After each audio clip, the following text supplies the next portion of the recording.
બાળકોના રમકડામાં નશાનો સામાન આવ્યો. અમદાવાદ ક્રાઇમ બ્રાન્ચે 3.50 કરોડનું ડ્રગ્સ કર્યું જપ્ત. અમેરિકાથી આવેલા પાર્સલમાં ડ્રગ્સ મળી આવ્યું. આ જે પાર્સલ આવેલા હતા, જે વિદેશથી આવેલા હતા, તમામ પાર્સલ ખાસ કરીને યુએસ, કેનેડા અને યુકે.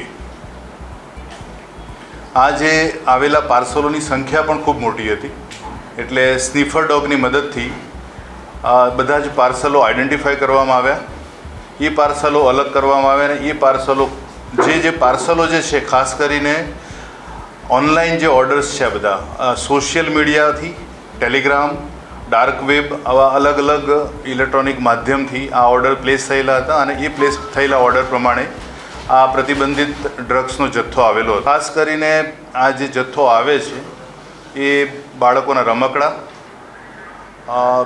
જે બાળકો ખૂબ જ નાના છે ને એમના ઉપયોગમાં લેવાતા રમકડા, બાળકોના ડાયપર્સ, એમના અલગ અલગ પ્રકારના જે રમકડાના ભાગ છે, દાખલા તરીકે નાના વિમાનો છે, નાના ટ્રક્સ છે, જે બાળકો રમતા હોય એ પ્રકારના આ બધા રમકડાઓમાં આ પ્રકારનો જથ્થો છુપાઈને લાવવામાં આવતો હતો. જે જથ્થો આવી રહેલો છે એ જથ્થામાં કેટલાક જે લોકોને ખ્યાલ નથી પણ એ ગાંજો મંગાવે છે. હાઇબ્રિડ ગાંજો છે, ખૂબ જ કિંમતી હોય છે. સાથે જે મળી આવેલું લિક્વિડ છે એ સીધું પીવામાં આવે છે અને એની માત્રા એક બોટલમાં 8.8 મિલીલીટર જેટલી છે.